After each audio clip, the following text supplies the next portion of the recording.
has put most African countries in a place of this position that if you don't practice democracy, you have less chance of having an opportunity to relate in the international organization. Thank you. That's a wonderful contribution. Honorable Ben, before you continue, I will pose a question to Honorable Yakub Jafar. We are talking about imperialism. Don't you think that taking a Pan-Africanism as a movement, or let me say as an ideology, adopting, or let me say using the system of democracy, or let me say system of government, adopt from other subcontinent is also part of imperialism? Yes.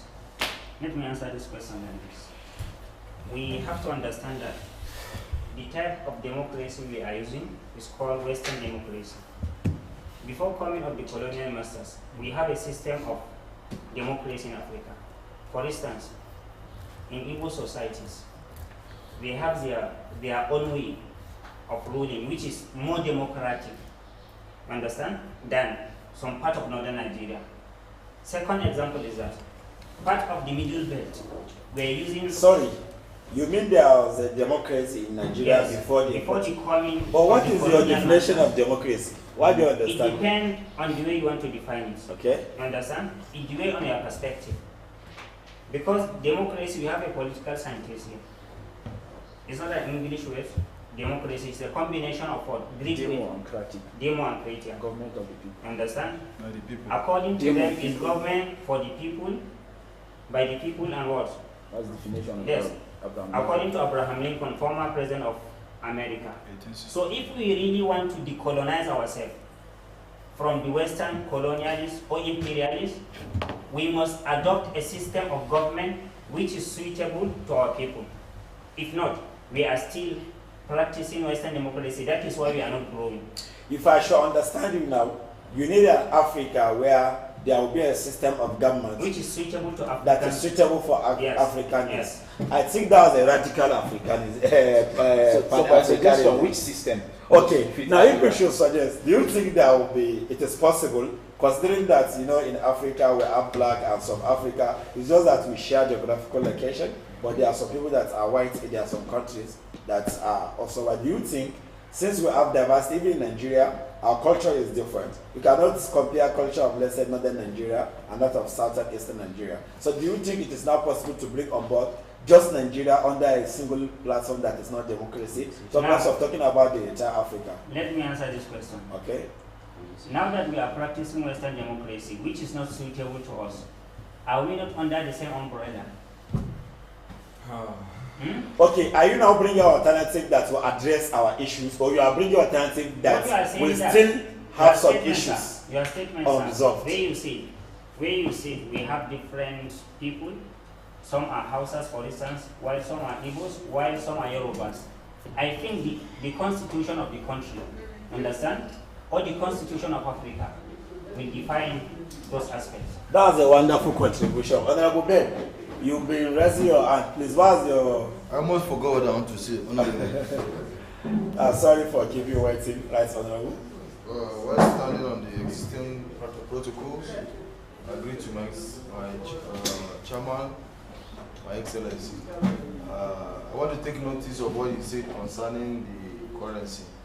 I think it's going to be hard to use same currency based on the fact that every country, every state, permit me to say, every African state has its own GDP, you understand? They have their own strength.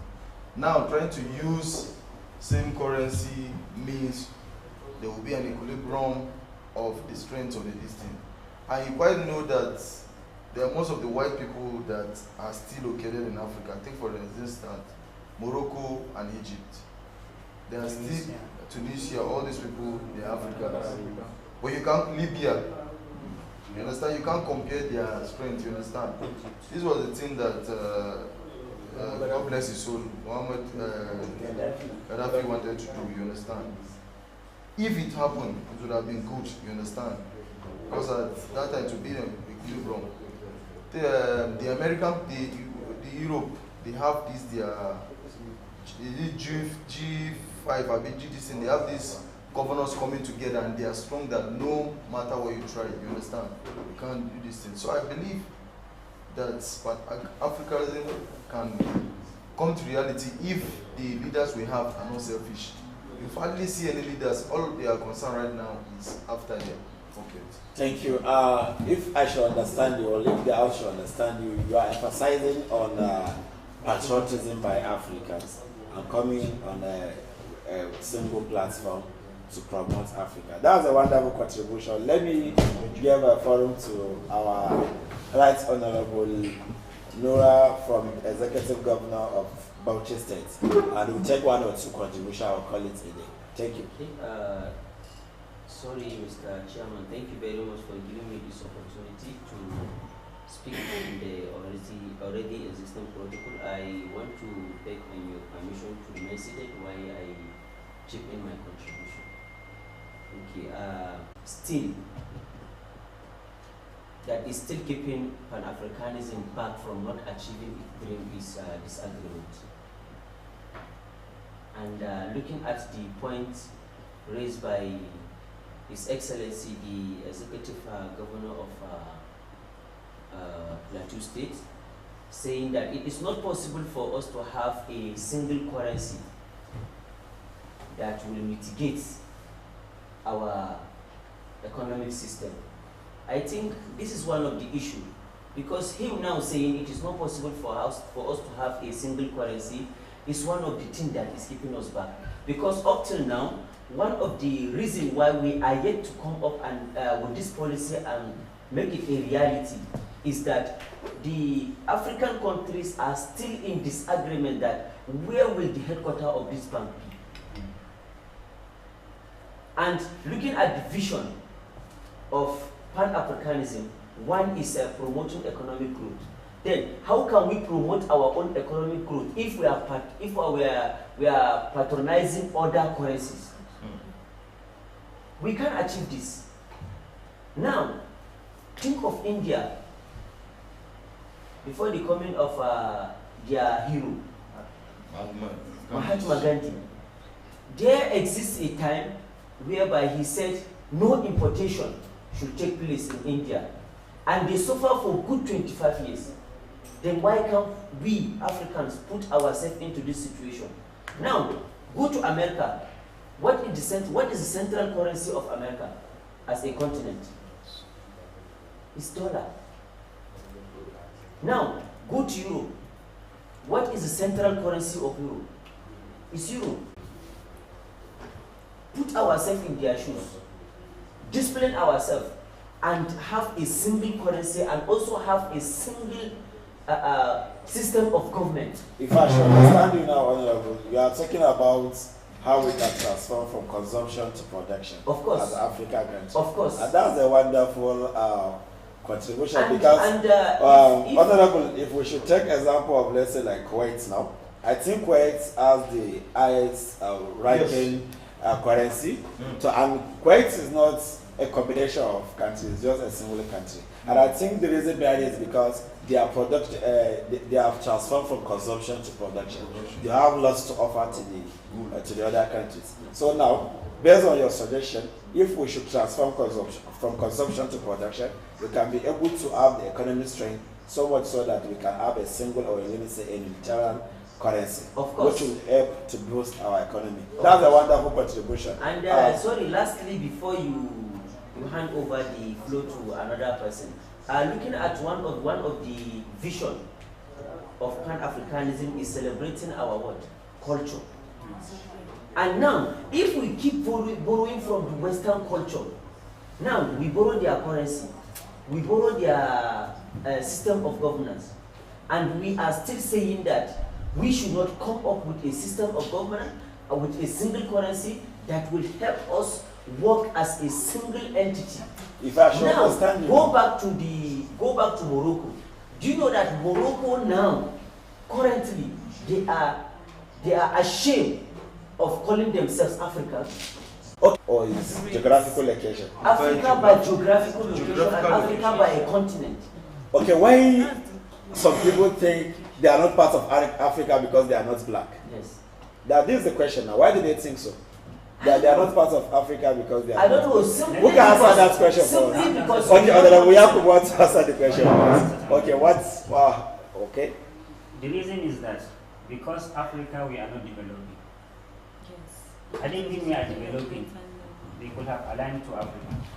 So now you are thinking they analyze that since Africa is not developing and they have opportunity to align themselves with other the white people, they can do that because we are not developing. Yes. So now, based on your own idea, you think if Africa now move from consumption to production, even them they will be proud now to Call Africa. Okay, that's a wonderful observation. So I think. And you know what? I am regretting that we are discussing Pan-Africanism, but unfortunately we are using foreign language. of course. That's a wonderful observation and great challenge to the to Africa. All right, Honorable Aliu Ahmad, the Executive Governor of Kaduna State. What do you think about Pan-Africanism? Let us do it in brief, please. In this regard, I need to stand up because Africa is for Africans. And I want to speak from experience as a student of language and culture. One of the most important steps we missed in Africa is culture. Because the most important thing that can promote our social and economic development is we going back to our culture. We are being brainwashed on several occasions because we don't have the knowledge of history. History is one of the most important things that should be brought back as a mandatory subject in all African schools. Because if we have the knowledge of history, then nobody needs to develop spirit for you to join the movement of Pan-Africanism. If you read the book of How Europe Underdeveloped Africa by Walter Rodney, if you are reading a book of that nature, you don't need, regardless of the course you are studying, regardless whether you are from primary school, secondary school, or tertiary education, you don't need anybody to tell you this is what you need, this is what you need, that you will have a clear understanding of your social and cultural attribute as a people. Honorable Ali. But let me land. Okay. Because even before now, Africa has an existing leadership system, which is a monarchical system of government. Most of the African countries that you are seeing, that is why we are almost the same. But our inability to sustain our culture and deviate from the line.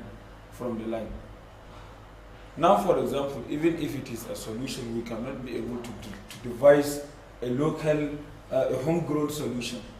We have to go and be making comparative analysis, or comparative analysis with other European countries. The way they solve their own problems, we think can be adopted here, and it is creating many problems to us. Let me give you an example with the 2020, the COVID-19 pandemic. Look at how it consumed most of the Europeans. We devised our vaccines, but it wasn't accepted by the World Health Organization. Why? Because it is there is politics behind that. You know the problem is, sorry, you know the problem is, in as much as the vaccines are effective, Africans, we lack those labs. We do not invest most in research. There are vaccines that are effective, it's being tried, but they are not tested. It's why the Western countries couldn't accept it. This has entered my field. You can't. No. You know now. Yes. Yes. It has to take 10 years. God bless you. It did not go through the research process. It's why it wasn't accepted. So companies like Pfizer, why did they accept their vaccine when it was COVID? Because they believe that they are inferior. They have there was already a test. There's a global standard for every research for a particular product to be accepted in the international market. Let me speak from the aspect of as a microbiologist. But then, before you go to microbiology, in Nigeria, I think there are some people that made it clear that they have traditional vaccine for coronavirus. You can't bring that to a global standard. That's just something local. You don't accept things like that. Okay. Virus usually operates. Come to think of this rock that we usually use to put our dry our clothes. So in terms of the DNA, the genetic makeup of the virus, it is a single strand. So it usually used to change its coding. I don't know whether they are computer literate. Come to think of a coding, like some people that are into cryptography, something that is encrypted, it usually used to change and change its coding and the form of coding each and every minute or seconds. So that's how coronavirus operates. And just a single day you wake up and say that you have created a vaccine, which up to today I have a question on that. Which segment did you target? For instance, if it is a crypto, when you change an alphabet A, the whole encryption changes. But then, that's based on the statistics that the vaccine works. I know. And what works, and the vaccine is just like a key. Medicine is just like a padlock and key. Each vaccine is specific for it, and they said there is Omicron, Delta, Alpha. Yeah, there are strains. And it is a single vaccine that they share across all the whole world, which is a medicine is just like a padlock and key. And they still be bringing it up to, I think up to today, if you go to the hospital in Nigeria, it is that same vaccine that will be given. Ranging from the Alpha up to Omicron, no change has been revised. You mean there are questions to answer? There are questions left. You know the major problem they we taught have. us in school, but now they are asking us not to apply what. But okay, the experts we have in microbiology in Africa, did they say anything about that? They don't even consider them. And they render them. All right, today I see you have a contribution. All right, thank you very much. Okay. So I think we're just talking about the major problems. We're not talking about the contribution we can give. We need to talk about the contribution we can give. So I'll bring us back to there's a father of modern linguistics, that's Ferdinand de Saussure. He said something about a langue en parole. What does he mean by that? Langue en parole is like, langue can be like an abstract knowledge you have about a particular thing. But the parole is about how you're going to implement it. How do you translate it on your head? What do you see about it? For instance, now, okay, yes, the langue about this thing is like, okay, this is bottled water, and the parole you have about it can contain water inside. So, coming to Noam Chomsky talk about the competence and performance. So now that is what will now bring me back to the contribution we can give to this Pan-Africanism. Let's talk about the Black Lives Matter movement. It started online. It was an online movement when during the death of, I think, 2012. Then it started in 2014.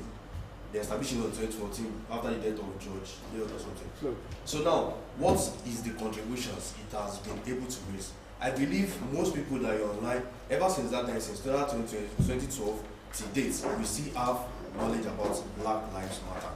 Why?